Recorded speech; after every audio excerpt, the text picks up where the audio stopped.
अस्सलाम वालेकुम, मेरा नाम है Mohit. Welcome to e-commerce skills. So आपके सामने एक पेज ओपन हुआ है जिसके ऊपर लिखा हुआ है how to create a plan of action appeal या how to create a plan of action appeal. यानी कि अमेज़ॉन के ऊपर जब आपका अकाउंट डीएक्टिवेट हो जाता है तो उसको रीएक्टिवेट कैसे करा सकते हैं प्लान ऑफ एक्शन देके। सब में पहले हम स्टार्ट कर लेते हैं कुछ चीज़ों से जो आपके लिए समझनी ज़रूरी है कि जब भी आप अपील देते हो कि आप जब एक अपील देने के बाद जो है again and again bar bar submission करते हो तो अमेज़ॉन आपकी अपील रिजेक्शन में डालता है। और आपके काफ़ी सारे लोगों के मुझे व्हाट्सएप पे रिप्लाइज़ या मैसेजेस आ रहे हैं और बाकी जो है यूट्यूब के ऊपर भी कुछ लोग का सवाल है, बार बार पूछते हैं कि हमारी जो है अपील एक्सेप्ट नहीं हो रही। देखो मैंने आपको एक आधी वीडियो में पहले भी दिखाया हुआ है कि जब आप पहली अपील सबमिट करते हो तो पहली अपील सबमिट करने के बाद अमेज़ॉन आपको कहता है कि अभी आपको फर्दर एक्शन रिक्वायर नहीं है। और उसके अलावा कई दफ़ा अपील सबमिट करने से पहले ये भी लिखा होता है कि जी आप जो है बार बार हमें अपील ना दें वरना आपका जो है अंडर प्रोसेस चला जाएगा काम और डिले में आ जाएगा। तो आप एक अपील के बाद एक अपील बार बार मत दिया करो। आप जो है थोड़ा होल्ड किया करो, वेट किया करो, उसके बाद जो है फिर अपील दिया करो। मगर पहले से बेहतर अपील ये ना हो कि आप सेम अपील बार बार दे देते हो जिसकी वजह से अमेज़ॉन आपको रिजेक्शन में डाल देता है। उसके बाद आपकी जो है बगैर पढ़े अपील जो है रिजेक्ट होती रहती है। तो आप इस तरह मत करो तो आपके लिए ज़्यादा बेहतर होगा। उसके अलावा लोगों को मसला आ रहा है कि हमारी वेरिफिकेशन का इशू जो है आपका रिजॉल्व हो जाएगा अगर आपको अकाउंट बनने के बाद वेरिफिकेशन का इशू आ रहा है कि भाई वो कार्ड के ऊपर मसला कर रहे हैं, कार्ड इनवैलिड है, उसकी जो है सीवीवी नंबर एक दो क्लाइंट्स का मुझे मसला आ रहा था कि वो कह रहे थे कि हमारा सीवीवी का मसला है, इनवैलिड कार्ड कह रहा है। तो कई दफ़ा ऐसा होता है आपने इन्फॉर्मेशन जब सेल सेंटर बनाते हुए पुट की होती है वो गलत होती है या कहीं ना कहीं इशू आप कर जाते हो, मिस्टेक कर जाते हो जिसकी वजह से आपका जो है वेरीफाई नहीं हो रहा होता या फिर आपका जो है कार्ड में पैसे नहीं होते या फिर जो आपके सीवीवी नंबर या कोई ऐसी चीज़ जो कार्ड की आपकी ठीक ना हो। उसके अलावा जो है ये भी होता है कि Q4 चल रहा है, Q4 के अंदर एरर्स वगैरह आते हैं, ग्लिचेस भी आते हैं और अमेज़ॉन कई अकाउंट्स को वेरीफाई नहीं कर रहा होता। पहला इशू तो ये है। सेकंड इशू ये भी है कि आपका जो है अकाउंट का जो मतलब न्यू अकाउंट जो बना रहे होते हैं वो कहते हैं हमारा वेरिफिकेशन का इशू आ रहा है, वो हमारी जो है वेरिफिकेशन नहीं कर रहे तो Q4 की वजह से ये इशू आ रहा होता है। तो Q4 में कोशिश करो आप लोग अकाउंट ना बनाओ, कम से कम जनवरी के मिड तक वेट करो या जनवरी के एंड तक, उसके बाद जाके अमेज़ॉन के ऊपर अकाउंट्स बनाओ, सर्विस सेंटर्स बनाओ ताकि आपको जो है इशूज़ ना फेस करने को मिलेगी। और उसके अलावा एक इशू ये भी है कि लोग कहते हैं हमने जी अकाउंट बना लिया, डिपॉजिट मेथड भी कनेक्ट कर लिया, वाइस का कर लिया, पेयोनियर कर लिया, तब भी अकाउंट डीएक्टिवेट हो गया।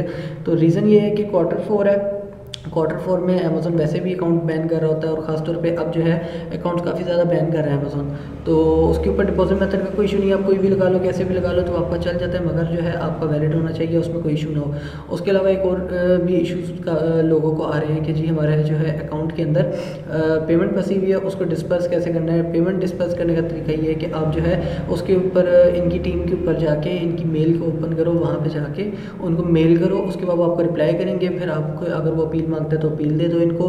उसके अलावा फिर समटाइम्स ऐसे होता है कि आपको कॉल वगैरह आती है, कॉल आने के बाद जो है आप उनको डॉक्यूमेंट्स अपने दिखाते हो। अगर आप ड्रॉप शिपिंग कर रहे हो तो बहुत मुश्किल है आपके लिए क्योंकि वो इनवाइस वगैरह मांगते हैं तो आपके वो होती नहीं है। और अगर आपके पास सारे डॉक्यूमेंट्स हैं तो वो फिर आपको कहता है कि अटैच कर दो फाइल में, वीडियो कॉल पे दिखाने के बाद उसके बाद जो है आप फाइल में अटैच करते हो, देन आपका जो है वो वेरीफाई करके आपकी पेमेंट डिस्पर्स करता है अगर बाकी उनको लगे कि सारे प्रूफ्स जो हैं वो लीगल हैं। तो यहाँ पे रीएक्टिवेट कैसे करना है अकाउंट और यहाँ पे जो है हमने अकाउंट के ऊपर कैसे वर्किंग करनी है, अपील के ऊपर भी सारा फॉर्मेट मैं आपको बता देता हूँ। और इसके अलावा फिर भी मैं बाकी चीज़ें मैं आपसे आगे जाके डिस्कस करता हूँ। तो वीडियो को पूरा देखना, लाइक कमेंट शेयर सब्सक्राइब ज़रूर करना ताकि आपको इन्फॉर्मेटिव और आपके जो है जो मसले मसाइल हैं उसके जवाब भी आपको मिलते जाएँ और आपके लिए आसानी हो जाए। तो यहाँ पे सबसे पहले हम देखते हैं कि अपील कैसे बनाते हैं।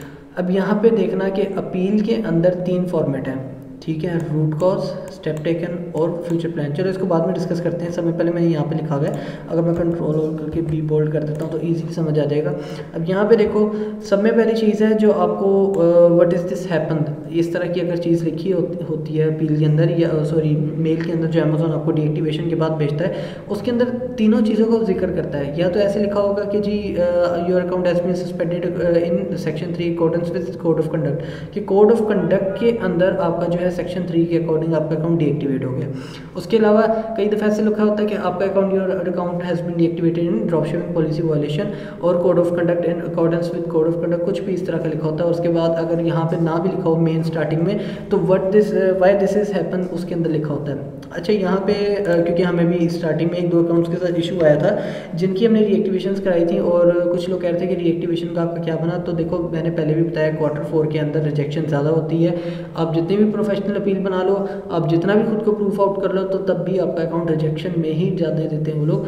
तो इसका हमारा कसूर नहीं है, कसूर ये है कि आपका Q4 चल रहा है, तो आप अब देखो न्यू अकाउंट भी नहीं बना सक रहे, बनाते साथ ही डीएक्टिवेट हो जाता है। तो एक अकाउंट को रीएक्टिवेट कराना जिसमें आपकी अमाउंट भी पड़ी हुई है, तो उसके लिए थोड़ा मुश्किल होता है। वैसे हमारे 2 अकाउंट जो है रीएक्टिवेट हो गए थे, बट उसकी वीडियोस नहीं बनाई, क्योंकि हमें जो क्लाइंट ने कहा कि आपने पहले हमारी वीडियो बना ली है, तो अब आप वीडियो ना बनाना इसके ऊपर। तो मैंने इसलिए शॉर्ट भी अपलोड नहीं किया, क्योंकि कस्टमर प्राइवेसी जो है हमारे लिए ज़्यादा इंपॉर्टेंट है। एक अकाउंट जो रीएक्टिवेट हुआ था, जो बिल वाला इशू था, वो मैंने उसके ऊपर वीडियो बना दी थी, उनका तो नंबर भी शो कर दिया था, ताकि आप जाकर उनसे कंफर्म भी कर सकते हो अगर करना चाहो तो इसलिए हमने उसके ऊपर वीडियो नहीं बनाई। कई दफ़ा ऐसे होता है कि हमारी कोशिश होती है पहले से दूसरी अपील में अकाउंट रीओपन हो जाए, नहीं होता तो हम 2 से 3 दफ़ा अपील करते हैं, वरना फिर अब जनवरी तक वेट करना पड़ता है।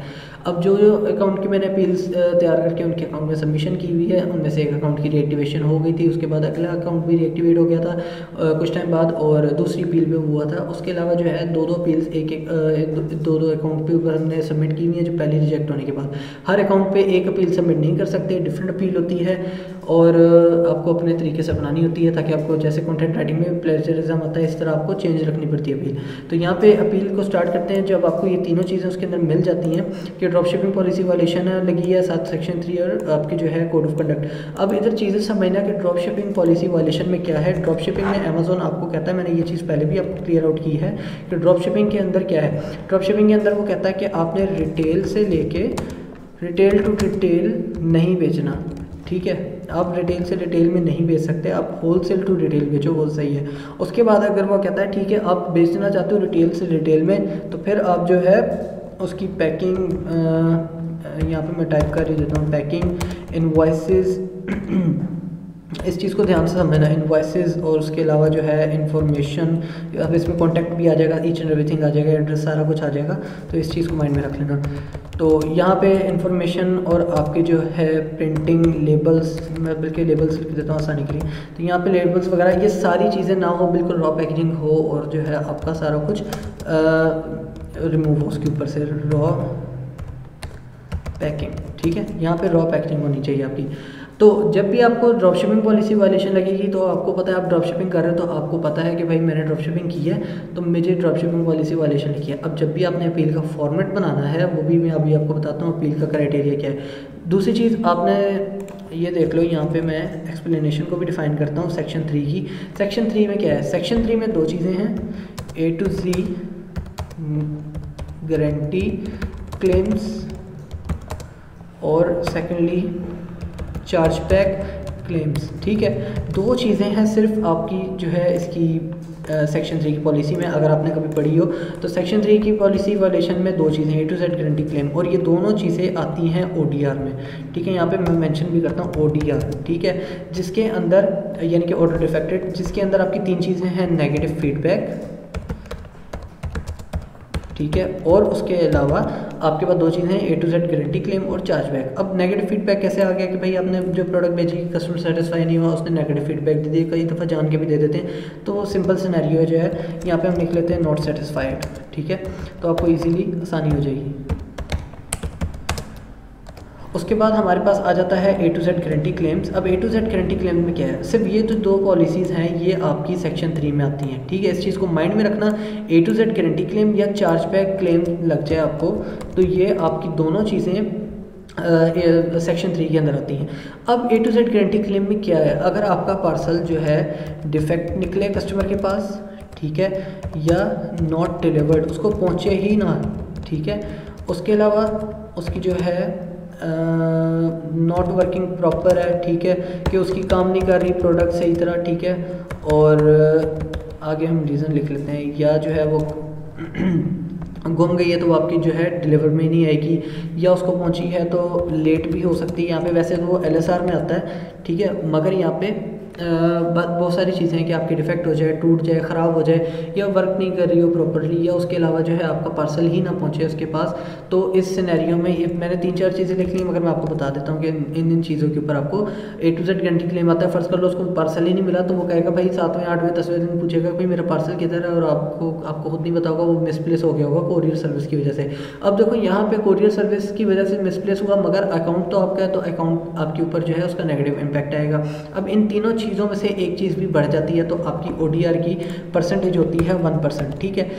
तो इससे आपने नीचे रहना होता है। फर्ज कर लो 100 पार्सल में से 2-3 पार्सल ODR में आ गए, चाहे उस पर नेगेटिव फीडबैक का असर है या A to Z गारंटी या फिर चार्जबैक का, तब भी आपका जो है इम्पैक्ट होगा ODR। ठीक है, तीनों चीज़ों में एक भी बढ़ेगी तो वो आपकी आएगी। 100 में से 2-3 पार्सल हो जाए तब भी एक से नीचे रहता है, मगर ये कोशिश करो कि आपका ODR में कोई पार्सल ना जाए।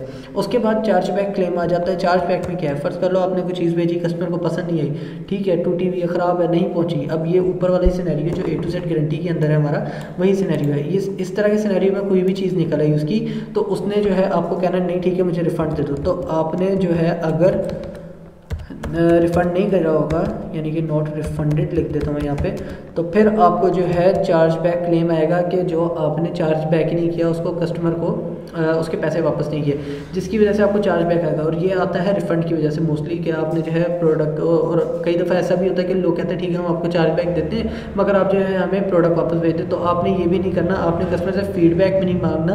अमेज़ॉन इस चीज़ को सख्ती से मना करता है, इम्प्रोप्रिएट समझता है कि आप किसी से उसकी जो है फीडबैक को मांगो। ठीक है, उसके अलावा जो है वो आपसे अगर रिफ़ंड मांग रहा है तो आपने उसको ये नहीं कहना मैं आपको चीज़ वापस, आप मुझे चीज़ वापस भेज दें मैं आपको रिफ़ंड कर दे दूँ, नहीं, कस्टमर को नहीं कहना, क्योंकि उसके हाथ में वो वहाँ से बटन दबाएगा तो आपको चार्ज बैक लग जाएगा। अगर आपकी प्रोडक्ट फर्स्ट कर लो A to Z guarantee claim में आ गई, आपको पता है मैंने रिफ़ंड करना है, टाइम पे रिफ़ंड कर दो, उसी वक्त रिफ़ंड कर दो, कस्टमर सेटिस्फाई कर लो उससे बात करके, तो वो ज़्यादा बेहतर है। वरना उसने अगर चार्ज बैक लगा दिया तो ये तो बहुत तेज़ी ऊपर जाता है, सिर्फ 1% की आपकी वो परसेंटेज है, इससे नीचे रहना चाहिए। अब फर्स्ट कर लो आपने 10 पार्सल भेजे, 2 पार्सल में चार्ज बैक किया, A to Z guarantee claim आ गया तो आपका अकाउंट डीएक्टिवेट हो गई, तो पक्की सी बात है।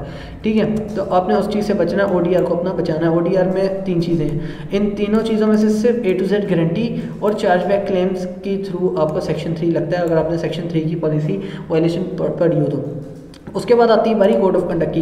कोड ऑफ कंडक्ट के अंदर काफ़ी सारी चीज़ें हैं, अगर मैं आपको ओवरव्यू समझा देता हूँ, कुछ चीज़ें लिख देता हूँ, कुछ चीज़ें समझा देता हूँ, बल्कि लिखने की ज़रूरत नहीं है यहाँ पे, कि आपने कस्टमर से फीडबैक नहीं मांगना, आपने प्राइस फिक्सिंग लॉस नहीं करने, आपने किसी सेलर को तंग नहीं करना, आपने जो है उनकी सर्विसेज का गलत यूज़ नहीं करना सेलर सेंटर की। उसके अलावा जो है आपने अपने काम से काम रखना है, आपको एक से ज़्यादा अकाउंट बनाने की ज़रूरत नहीं है। मतलब जो आपका कोड ऑफ कंडक्ट है ना, अगर आपको कोड ऑफ कंडक्ट लगता है, इसका मतलब क्योंकि उसमें सारे की पॉइंट्स हैं, मैंने काफ़ी दफ़ा अपने चैनल पे दिखाया है, अगर कोई कमेंट में पूछेगा तो मैं उसको पर्सनली भी तस्वीर व्हाट्सएप पे शेयर कर दूंगा, मेरा व्हाट्सएप का नंबर आपको डिस्क्रिप्शन में मिल जाएगा।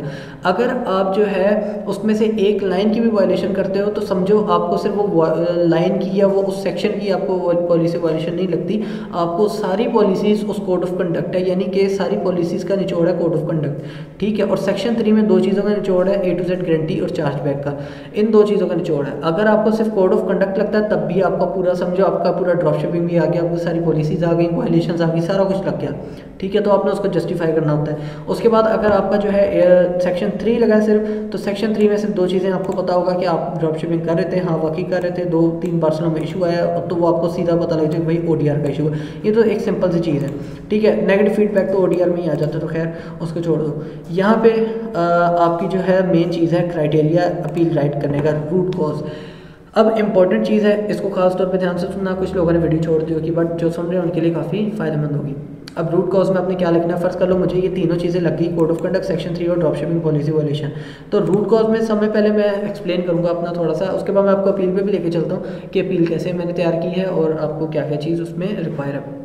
अच्छा, यहाँ पे अगर आप रूट कॉज देखते हो तो रूट कॉज के अंदर आपने क्या लिखना है कि जी हाँ मैं ड्रॉप शिपिंग कर रहा था, मेरा ये इशू था, मेरा जो है पैकिंग चली गई थी, मेरा जो है रिटेल का नाम चला गया था, या फिर जो है कॉन्टैक्ट इन्फॉर्मेशन कोई भी चली गई थी, कस्टमर से सेटिस्फाई नहीं हुआ, और जो है पहले तो आपने ये पैकिंग और ट्रैकिंग का इशू बताना कि भाई मेरी पैकिंग भी सही नहीं थी, उसके बाद ये पहले आपने ये 2-3-4 पैराग्राफ इसके बना दिए। ज़्यादा पैराग्राफ लंबा ना मत करना, 10 लाइनों का बनाना, 4 से 5 इस तरह की लाइनों का कर लो, या 3 से 4 की लाइनों का कर लो। उसके बाद आपने जो है A to Z guarantee claim पे आ जाना। आपको पता है कि आपकी पैकिंग चली गई या कोई भी प्रोडक्ट में इशू था, 1-2 दफ़ा भी प्रोडक्ट के ऊपर आपको जो है लग चुका है A to Z गारंटी, तो आपने उसका जिक्र करना है भाई, क्योंकि हमारी डिटेल में बात हुई थी अमेज़ॉन से, जो हमारी जो है अपील रिजेक्ट हुई थी, तो उन्होंने कहा था आपने ये चीज़ें बतानी थी, तो हमने फिर नेक्स्ट अपील में वो सबमिट कराई कि अब देखो इनको क्या रिस्पॉन्स आता है। उसके अलावा उसने कहा जी आपने जो है जैसे आपको A to Z गारंटी लगा है तो वो क्यों लगा है, किस बेस पे लगा है, उसकी एक्सप्लेनेशन दें, पहले तो रीज़न बताएं फिर एक्सप्लेनेशन दें। उसके बाद जो है आपने कस्टमर सेटिस्फाई किया नहीं किया उसकी एक्सप्लेनेशन दें। फिर आपने जो है उसको रिफ़ंड किया तो वो किस बेस पे किया, कि बिला वजह रिफ़ंड तो नहीं कर दिया आपने गलती से, ठीक है। तो आपने उसको रिफ़ंड का भी हमने रीज़न बतानी है, फिर एक्सप्लेनेशन देनी है। हालांकि रिफ़ंड एक अच्छी चीज़ है, हमने टाइम टू टाइम दे दी है, मगर वो फिर भी एक्सप्लेनेशन मांगते हैं, तो आपने वो चीज़ प्रोवाइड कर दी। उसके बाद जो है आप इनको कह दें जी मैंने वाकई इसकी जो, और साथ साथ आपने एक माइंड में चीज़ रखनी है, कोड ऑफ कंडक्ट को साथ साथ आपने बीच में कहीं ना कहीं आपने अटैच करते जाना है, बात तो उसकी करती रहनी है।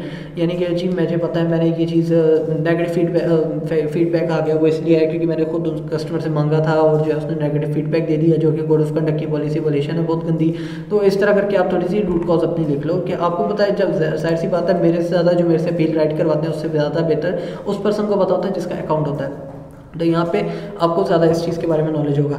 उसके अलावा स्टेप टेकन में, अब स्टेप टेकन में क्या है कि फ़र्ज़ कर लो अगर आपने उसको रूट कॉज में बताया जी आप इनवैलिड ट्रैकिंग यूज़ कर रहे हो, तो फिर आप उसको स्टेप टेकन में बता दो कि जी मैंने वैलिड ट्रैकिंग यूज़ करूँगा, मैं आप कस्टमर को सेटिस्फाई करूँगा, मैं जो है अपनी प्रोडक्ट टाइमली डिलीवर करूँगा और कोरियर सर्विस अच्छी यूज़ करूँगा, ये चीज़ करूँगा। इन फ्यूचर जो है मैं बिजनेस मॉडल चेंज कर रहा हूँ अपना FBA के ऊपर।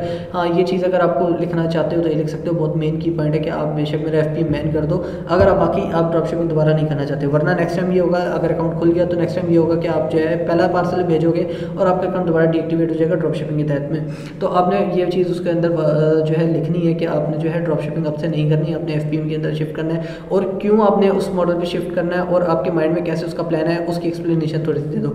उसके बाद फ्यूचर प्लान के अंदर आपने जो है आके उनको बताना है कि मेरा फ्यूचर प्लान ये है कि मैं FBA कन्वे करूँगा, और मतलब सारा उसके अंदर बिजनेस से रिलेटेड आपने एक तरह की टॉक करनी है कि जो है आप जो है कैसे कैसे कैसे उसको जो है लेके चलोगे अपना FBA मॉडल के ऊपर, और कैसे उसके ऊपर वर्किंग करोगे, कैसे अर्निंग करोगे और क्या क्या सिनेरियो है, वो सारा अमेज़न के साथ डिस्कस करोगे। उसमें कोशिश करना कि अमेज़न को ज़्यादा इंडल्ज करो ताकि अमेज़न को वाकई लगे कि हाँ भी आप सीरियस हो।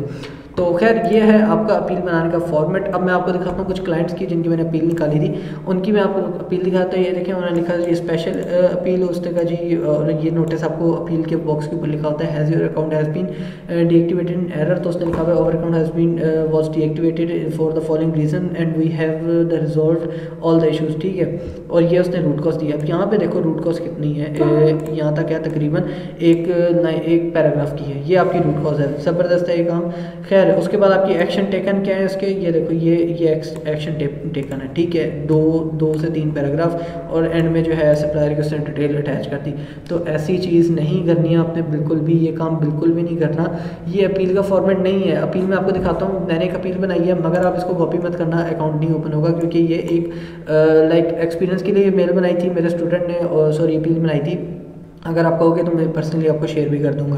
तो यहाँ पे अपील है, ये मेरी अपील है, ठीक है। और यहाँ पे high the principle of account, जो भी अकाउंट का नेम है वो आ जाएगा। देखो got suspended under section 3 due to an Amazon dropshipping policy violation. वैसे तो ये ठीक है मगर अमेजन इसको एक्सेप्ट नहीं करेगा, उसने कहना है जी कोड ऑफ कंडक्ट का जिक्र नहीं है। तो यहाँ पे ये अपील है। अभी इसकी आप लेंथ चेक करो कितनी है। कम से कम आपकी अपील 8 से 9 सफ़ों की होनी चाहिए, ठीक है। हमारी खुद की कोशिश होती है। अब देखो मैंने भी ये अपील फिर उनके किसी मतलब एक पर्सन था, एक स्टूडेंट था, उसने बनाई थी और अपने साथ दोस्त की जो है उसका अकाउंट डीएक्टिवेटेड था, तो उन्होंने ट्राई किया था ये अपील सबमिट हो जाए, ठीक है। उन्होंने पहले मुझे चेक करी, मैंने कहा हाँ ट्राई करके देख लो। तो क्योंकि वो अकाउंट जो है यूज़ नहीं करना था हम लोगों ने। तो यहाँ पे देखो ये उसकी जो है रूट कॉज चल रही है यहाँ तक। अब इसमें ज़्यादातर उन्होंने बात जो कर दी इसके अंदर, बेसिकली उन्होंने बात अपनी सारी अकाउंट हेल्थ की बात कर दी कि मेरे जो है क्या थी अकाउंट हेल्थ अभी क्या है और ये वो। तो बेसिकली तो वो गलत था क्योंकि हमने बाकी सारी चीज़ें बतानी थी। तो यहाँ पे precaution measures issues and reasons जो आपकी स्टेप टेकन में आ जाती है स्टेप के अंदर। उसके बाद ये देखो ये नीचे सारे स्टेप टेकन आ गए। उसके बाद फ्यूचर स्ट्रेटजी, अच्छा इनमें कुछ लाइंस मैंने भी यूज़ की हुई हैं। खैर यहाँ पे जो स्ट्रेटजी है उसकी लेंथ भी देख लो, ये यहाँ तक लेंथ है। अब ये तकरीबन 4 से 5 पेजेस की है, 5 पेज भी पूरे नहीं है, बट आपकी अपील कम से कम 8 से 10 सफ़ों की होनी चाहिए, कम से कम 8 सफ़ों की तो होनी चाहिए, ठीक है। ये उसकी अपील की लेंथ है जो कि मतलब एक नॉर्मल लेंथ से भी कम है। तो यहाँ पे जितनी आप लेंथ अच्छी करोगे, जितनी चीज़ें अच्छी तरह एक्सप्लेन या डिफाइन करोगे उनको, तो उनके लिए इजी हो जाएगी। तो यहाँ पे आपको ख़ास ख्याल रखना है कि आपकी जो है अपील के अंदर अच्छे वर्ड्स यूज़ हुए हैं और ख़ासतौर पे ज़्यादा ब्लेम जो है आप अपने ऊपर ले लो, वो ज़्यादा बेहतर है। अब यहाँ पे एक और चीज़ भी है कि कुछ लोग इसको जो है VA के ऊपर डालते हैं कि VA जो है मेरा VA हैंडल कर रहा था, उसको पता नहीं था पॉलिसी का, उसकी वजह से डीएक्टिवेट हो गया। एज अ हेड खुद बन के जो है वी के ऊपर इल्ज़ाम लगा के बाद में कुरियर सर्विस पे डाल के तो उसके ऊपर जो है अपील बनाते हैं। पहले ये चीज़ चल जाती थी, अब अमेज़ोन उस चीज़ को एक्सेप्ट नहीं कर रहा है, फ़िलहाल के लिए नहीं कर रहा, मे भी इन फ्यूचर करता हूँ, क्योंकि फ़िलहाल के लिए FPM भी आपकी टेम्परेरी एक तरह से बैन है जो अमेज़ोन के लिए ड्रॉप शिपिंग कहलाती है, तो आपने उस चीज़ से भी बचना है। तो यहाँ पे अपील ये है आपके सामने, और जो है बाकी आपको मैंने क्राइटेरिया भी बता दिया। अगर आपने पूरी वीडियो देखी है तो आप इंशाल्लाह आप एक अच्छी अपील राइट कर सकते हैं मेरे हिसाब से, ठीक है। मगर अगर आपने इस वीडियो को बीच में से स्किप करके देखा तो मे भी आपके लिए मुश्किल हो सकती है। तो यहाँ पे ये चीज़ें कुछ मेन पॉइंट्स मैंने आपको बता दी हैं, बाकी जो है आपने अपनी मर्ज़ी से अपील बनानी है। हाँ, और अगर आप नहीं बना सकते अपील, आप अपील नहीं बना सकते तो आप मुझे कॉन्टैक्ट कर लें। अब इसमें मैं आपको पहले ही क्लियर आउट कर दूँ कि हमारे जो है Q4 है, अपील की रिजेक्शन ज़्यादा होती है, बट फिर भी 10 में से 2-3 अकाउंट के चांसेस होते हैं कि ओपन हो जाए, तो मे भी क्या पता आपका लक अच्छा है तो फिर आपका अकाउंट ओपन हो जाता है, वरना हम लोग फुल ट्राई करते हैं अपील दे के अकाउंट रीओपन कराने के लिए। और उसके अलावा जो है अगर हम जो है तकरीबन 40% डाउन पेमेंट पहले एडवांस में लेते हैं। अगर आपका अकाउंट रीएक्टिवेट नहीं होता तो हम तकरीबन $10 से $15 डिडक्ट करके जितनी हमने लेंथी अपील बनाई होती है उसके हिसाब से हम जो है $15 लेके उनको जो है बाकी सारे पैसे रिफ़ंड कर देते हैं। और ये हमारी सर्विस चार्जेस है, जाहिर सी बात है हर पर्सन के लिए अलग अपील बनानी पड़ती है बगैर प्लेजरिज्म के, तो बहुत टाइम लगता है उसके ऊपर, और हर केस को स्टडी करना, उसके बाद उसको रिप्लाई करना, time to time detail share करना, तो बहुत मुश्किल काम होता है। तो अगर आपने अपील मेरे से बनानी है, मेरे पास अपील जो है मेरे पास मैं खुद बनाता हूँ और अपील बना के सबमिट करते हैं। इंशाल्लाह आपका अकाउंट भी मे भी हो सकता है रीएक्टिवेट हो जाए, बट हर अकाउंट रीएक्टिवेट होने वाली पोजीशन में नहीं होता। जैसे मर्ज अकाउंट है या फिर जो है आपका प्रॉपर डीएक्टिवेटेड अकाउंट है, जैसे मैंने आपको बताया क्लाइंट है जिन्होंने ड्रॉप शिपिंग की अपील बनवाई, मैंने उनकी अपील दी, उनका अकाउंट एक्सेप्ट हो गया और रीएक्टिवेट हो गया। उन्होंने को 1 माह बाद दोबारा ड्रॉप शिपिंग के लिए पहला पर्सन भेजा, साथ ही उनका अकाउंट डीएक्टिवेट हो गया। तो ऐसे अकाउंट डीएक्टिवेट नहीं होंगे, इनका चांसेस कम है, ठीक है। क्या आपकी कोई वेरिफिकेशन का इशू है तो फिर वो वेरिफिकेशन में जाता है तो अकाउंट ओपन नहीं होता। खासतौर पर आपके अगर डॉक्यूमेंट सही नहीं है, जैसे आपका बिल वगैरह नहीं है, तो फिर वो अकाउंट डीएक्टिवेट होने के चांसेस नहीं है, खासतौर पर आपके इस क्वार्टर के अंदर नहीं है। और फिर भी अगर आपने कोई चीज़ अपील तैयार करवानी है तो मेरे से करवा सकते हैं, मैं अपनी जो है सर्विस प्रोवाइड कर रहा हूँ अपील्स वगैरह के लिए फ़िलहाल के लिए। और आपको कोई भी क्वेरीज हो, आपकी जो है कंसल्टेंट करना हो अपने किसी चीज़ के बारे में इंफॉर्मेशन डिटेल हम प्रोवाइड कर देंगे, बाकी सर्विसेज भी प्रोवाइड कर देंगे। आपको नंबर मेरा डिस्क्रिप्शन में मिल जाएगा, आप मुझे व्हाट्सएप पे कांटेक्ट कर सकते हैं, आप जो है मैसेज वगैरह कर सकते हैं, बट आप कॉल ना करिए करें क्योंकि हम लोग ऑलरेडी बिजी होते हैं और भी बहुत सारे कामों में, तो आपको टाइम टू टाइम रिप्लाई मिल जाया करेगा। बाकी यूट्यूब के ऊपर लाइक कमेंट शेयर और सब्सक्राइब जरूर कीजिएगा। कोई भी इशू तो कमेंट करके ज़रूर पूछें, और अगर आपको किसी नए टॉपिक पर वीडियो चाहिए तो आपको उसके ऊपर भी वीडियो इंशाल्लाह जल्द से जल्द मिल जाएगी। सो इजाज़त दें, इंशाल्लाह मिलते हैं नेक्स्ट वीडियो में, तब तक के लिए अल्लाह हाफिज़।